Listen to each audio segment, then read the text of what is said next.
Okay, here we go. We're going to look at linear regression today. It's a big topic. It's a little bit on the long side, so I'm not sure if I will be quite as detailed in class about it, but you can always watch this if you feel like I've left out anything. I doubt I will, but a lot of people watch these even though they sit through what I say in class. So here we go, linear regression.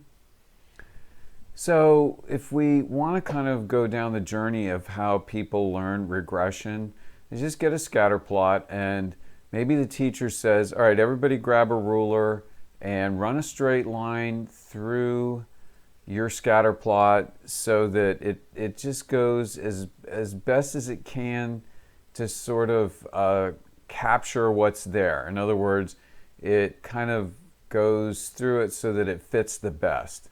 So it's a straight line that describes how a response variable y changes as an explanatory variable x changes. And it's a hand-drawn thing. So what you draw, which probably looks great to you, will no doubt be different than what I draw, which will look great to me. So we can't really plan on all of us getting the same thing. And we can't be sure that it fits that data the best it possibly can. So we're going to go it one step better. But the reason for running a line through a scatter plot is to use that line to predict the value of y. That's the whole point in this unit. We're trying to, use our scatter plot, use the relationship between x and y to make predictions, all right? Remember, we're only predicting within the domain or the explanatory variables or values of the variable that we get in our data set. So we've got to make sure that explanatory and response setup is right. We don't want to get it backwards. So here's a scatter plot, and let's just say somebody ran a line through it with a ruler, and they figure it went through about as good as it could to represent, kind of the average best fit. And now we can make predictions. So this is average number of heating degree days per day, average amount of gas consumed per day, and they just made a prediction. Okay, so 20 up to the line and then pop over, and it's about 500 cubic feet. So we could do the same thing for 25, go up to the line and over. But you notice that when we do that, we're going to be kind of below this point right here. This is what's actually happening. This is what we think should happen. All right, the little space in between the line and this point here is error. That's error in prediction. Now, on the other hand, if we want to optimize this process in a manner that'll give all of us the same exact linear fit, we're going to get a least squares regression line. So this is a mathematical model, and insofar as to say that, what we're saying is that is the best fit, the best model, the only model that will be the best for a linear trend. So least squares regression line, LSRL, is an accepted abbreviation. So LSRL of y on x, it's the line. So it's not like among many lines. It is the line that makes the sum of squares of the vertical distances, remember that was error, I just showed it to you, of the data points to the line as small as possible. Error is observed minus predicted. You need to know this. This comes up everywhere. Error equals observed minus predicted. Okay, now we're talking about the sum of squares of the vertical distances rather than just adding up the vertical distances, because let's go on to the next one. If I can get there. Okay, some of that error is positive, right? Because we have a displacement off the line above it. Some of it is negative, right? We have a displacement off the line below it. And we also have one here. All right, in a least squares regression, it should be the best average fit. So if you just add up all those errors, some of which are positive, some of which are negative, we get a situation like we had with standard deviation for just a univariate data set. That the sum of those deviations was always 0. Here, if this is an LSRL, and I don't think they're showing all the data points here, but if we had all of them, all that error should add up to 0. So we're trying to minimize the sum. You would think 0 is about as minimum as it can get, but that's, it's kind of what happens when you have positive and negative values. So we need to square them to undo the negatives, right? So that we can get a positive area for those sum of squares, and we can make it as little as possible. All right, so I want to show you this, and let's see if it'll actually come up. This is new, so I might be a little awkward with it. This is a neat demo, and it's there for you to play with, and you can actually build your own scatter plot with these little coins, or you can just go here. I'm going to go to custom just to kind of go a little quicker, and there's a whole bunch of these things. The best one, it seemed to me, to fit this situation would be this manatee mortality over time. And we can look at the correlation coefficient. We've got a reasonably strong linear fit. This does look linear, and don't fall for this curve right here. This is just one kind of outlier up here. If it weren't here, the rest of it would be fairly linear. Okay, so what I'm going to do is I'm going to start moving these sliders until I can get a good fit. So that will raise the y-intercept. Whoops, let's get this slope a little better. And let's just change that y-intercept, maybe move this and go down, maybe to right here. Maybe I can get the slope a little better. I don't know. I want to try to get the best fit I can, and I'm just gonna, you gotta really kind of play around with it. Now it's looking kind of good. Maybe there. Let's just live with that. All right, so here is the equation that I've left it at, and here are the errors, or the residuals. Right, some are positive, some are negative. This is pretty big, so is this. So I need a lot of little ones here to sort of counteract it. And let's see, squared residuals, okay, there those are. And I think we can probably, we can leave that in. And, I mean, I could keep playing around with this, and, some are, that looks a little too big on the low end. I'm just going to leave it about right there. And let's see what the best fit line is and see if I got close. Go click here. Okay, not too different with the slope. The y-intercept is kind of off, so if I take my line off, that's probably, well, it's the best fit line there is. And we can look at the residuals here and the squared residuals, and then kind of put my line over top of it. We could never do this by hand, never, and have it be, really accurate. Although there was an earlier demonstration that they've discontinued the website, and I used to let the kids play it, and I had a kid that hit it dead on once. It was pretty amazing. So you can go to this site and play around with it. Okay, so our least squares regression line equation is written like this. Remember, it's a plus bx. This is y with a little hat, and yes, you call it y hat. That means it's a predicted response, okay? Don't leave that little hat off, because if you do, you're saying that this is an observed value, that it'll generate observed values, and that's just impossible. So that's a big time scoreable item to put the hat on there. Kids forget it all the time. Don't be like that. So y hat is your predicted response, a is the y-intercept, b is the slope, and it's always in units of y per unit x. So we'll have to be interpreting this slope, and actually we'll do the y-intercept too, although that gets a little silly. Slope is pretty important, but we'll deal with that in a little bit. Now you can calculate these values by hand. The y hat's just a placeholder, so is x, but a and b aren't.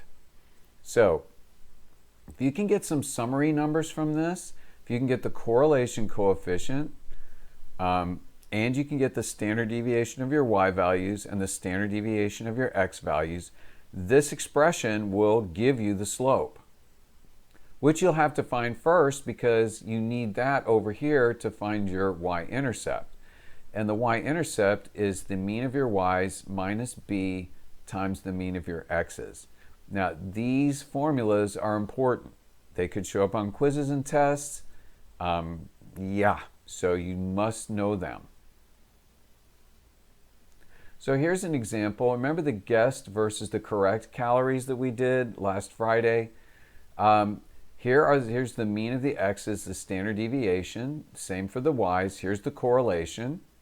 And so the slope is just this number times this number over this number. Boom, there it is.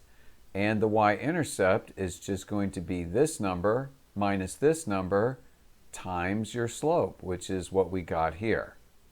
I'm sorry, there's your slope, and there's the mean of your x's. And that gives you your y-intercept. So there's your regression equation.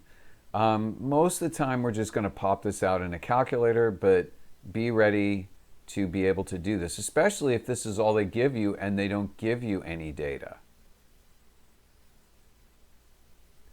Okay, so error is the same as residual. The purpose of your least squares regression line is to minimize the error in the prediction.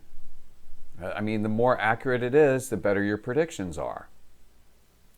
So error equals observed minus predicted, which we said before, but it's also, if you put it down into just symbol and notation, E equals Y, remember, observed has no hat, minus predicted, which does have a hat. And we want y hat to be close to y as possible to minimize the error. Okay, and like I said before, the reason that we're doing the minimum sum of squares, least squares regression, is to minimize the distances when we remove the negatives. That's what the squaring does. All right, now this may get a little heady, but let's just roll through it.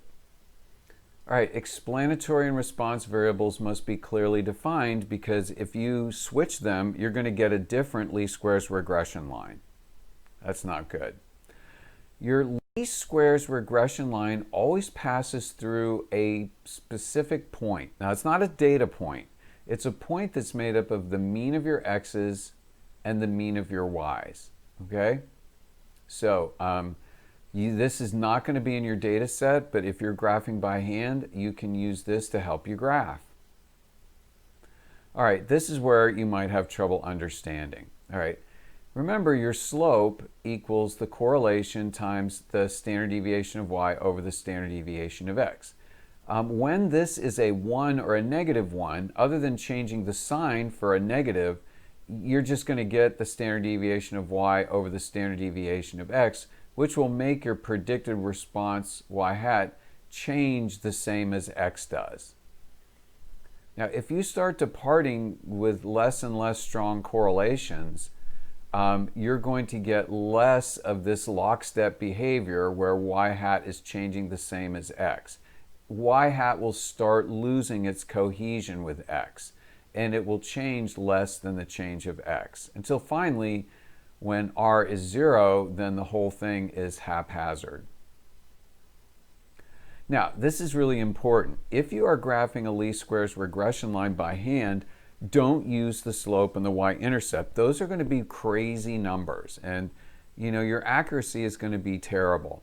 What you're going to do is you're going to pick an x value to one end of your data on the low end and predict a y. Put a little x there, and then go to the high end of your data, grab an x value, and generate a predicted y. So you get an ordered pair, then put a little x there, and then connect the two x's. It'll go through the centroid, it'll go through your data points perfectly, and it's so much easier to do that. All right. So here is some in-class practice, and I, depending on time, will let kids load up mass, and in their first column, and then rate in the second, and we're using lean body mass to predict metabolic rate. Now the subject number is just identifier. The gender, remember, that's categorical. That's another identifier. We're not using that in our scatter plot. So I'm going to quit out of here for a moment, and I'm going to go to the calculators.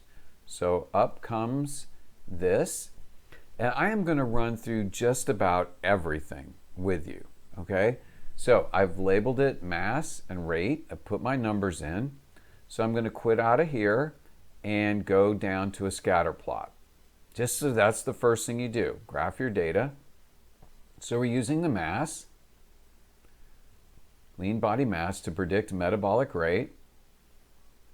And this is going to be positive, linear, and I would say moderately strong. I mean, it kind of loses linear cohesion a little bit up on the high end, but you know, it looks pretty good.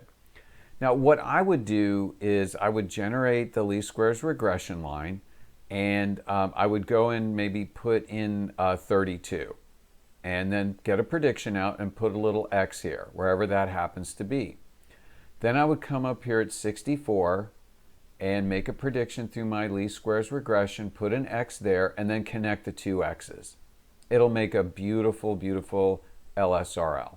But that's just if you're doing it by hand, and we're doing it in the calculator. So let's go and get this LSRL calculated. Now you saw how to do that. So go home and we'll open up a calculator page. And let's go ahead and get that LSRL generated. So menu, statistics, stat calculations. And remember, it's linear regression A plus BX. The X list, we're using mass to predict the rate. And remember, F1 now is critically important, so remember that. So tab down and hit OK. And here's what we've got. Y hat equals 113.165 plus 26.8786X. Here's our R. Remember we said it was pretty much moderately strong, 0.8647? Yeah, that's pretty strong. I could live with that. Okay, now I'm going to show you how to do predictions. And this is awesome. Okay, remember we had that equation stored in F1. So I'm going to type F1. And look, it goes bold because it's got an equation in there. So then put parentheses and put any input in there that you want. I'm going to put 52. Hit enter, boom, prediction right there. And it's good. If you match it up to what we have in the data set, it seems to be reasonable. I can then copy this, go up and select it, and I can go in and change that to delete 53 and do a prediction on that. I can just predict all day long if I want. Pretty sweet. The next thing I want to do is go back to my scatter plot, and I want to put this line right through here because now that we have it generated, we should be good to go. So I'm going to go to menu and analyze, and I'm just going to put that regression in there, and it will be linear A plus BX, and there it is. It looks pretty good. And here is that same regression equation. It doesn't have the hat on it. Just because our calculator isn't good with that doesn't mean you should be bad too. But it's a quick way to generate it once you've figured it out and to see it all in action here. Pretty cool. All right, so I've shown you how to graph it. I've shown you where R is, A and B. I've shown you how to put the regression line in. I've showed you how to make predictions. Wow, this is a big day. So I want to go ahead and do the same thing on your 84. So I put the data in. So I need to get out of here. And you can graph it, but we already know how to do that. So stat, calc, and we need to go lin reg A plus BX. L1 and L2, that's where I have it. And I want you to look closely at what I'm going to do next. I'm going to come down here to store regression equation. That's important to make predictions. You want to then go to vars. See this vars key? kind of a little bit below your cursor, your click pad there, and vars, and then click over to Y vars, enter, and we want to pick Y1, enter, right? So it's going to store it in Y equals, and hit calculate. Oh, and I didn't turn my diagnostics on. Oh, silly me. So I'm going to do that really quickly. Every time I clear this calculator, it goes off diagnostics on, and just second enter, and I can do it all over again. Okay, there it is. So we've got this in Y equals, and let's just see the scatter plot. So we'll go in here and turn that on. Everything looks good, so we'll graph it, and we'll have to zoom 9. Don't worry about that. Zoom 9. Nice, nice. So now for you guys to do predictions, you can either type Y1 or just do vars, Y vars, enter, enter, and then in parentheses, we can just put in our input. Remember that? And you can actually go up and copy it and hit enter, and then go in and change that to 53 and just predict all you want. Really good. Now you can write out your LSRL and just input a value and type it in manually to get the output, but this is going to be a whole lot more accurate because there's no rounding. There's no rounding at all. So practice this, play around with it, get it right. So let's see what's left. I don't think too much. So we'll go to here. Okay, now we do get computer output. This is where big people play, all right? So this is the computer output for it. And wow, there's your regression equation. It's a little more rounded than what we're used to, but there it is. And it's in context. You input lean body mass and you output metabolic rate. And let's see how to read it. Now there's some stuff here we don't need. If it says constant, that is your y-intercept because there's no variable associated with it. That doesn't change. Anything that's in context is the slope. There's the slope. All right, r squared, that is something we're going to learn tomorrow. But if you take the square root of it, you'll get r. Just make sure that the sign matches up to the slope because it's got to. R squared adjusted, ignore it. The standard error, the t, the p's, those we'll use later. Now the s is the standard deviation or a measure of the scatter of your data points around the LSRL. So it's like a standard deviation of the residuals. So you need to know that just to interpret it, and you can throw that into context. So for us, for the metabolic rate, that's going to be predicted. This will be the average of the error about the LSRL for metabolic rate. Yeah, that's about it. So this is neat. I mean, where it shows up, you've got everything you need practically. All right, we're going to spend a little bit more time on this tomorrow. So, but it might show up in your homework. I don't think so. But the slope interpretation, just take your slope, whatever that value is, and put it over 1 because you can, right? So that'll be the change in your y per unit change in your x. So for every 1 kilogram increase of body mass, there's a 26.87 increase in the metabolic rate calories burned in 24 hours on average. All right, the on average is important. I'll stress that again tomorrow. Now, if this number is negative, then there'll be a decrease. And the y-intercept, when the lean body mass is 0 kilograms, see, y-intercept is usually pretty ridiculous. But when the lean body mass is 0, the model predicts a value of 113.2 metabolic rate calories. Again, we'll cover this more tomorrow. So we're in a new book. I'm having a little trouble matching up. I don't like the flow that the author has. So I'm doing my best to get problems that match the lesson It may be a little bumpy. I don't think so. I've been spending hours trying to match them up. So hopefully things will go well. Anyway, that's it for today. Watch this again if you need to, or, remember to slow down or pause when you need to, work through things. That's why the video is here. And on that note, I'm going to say goodbye.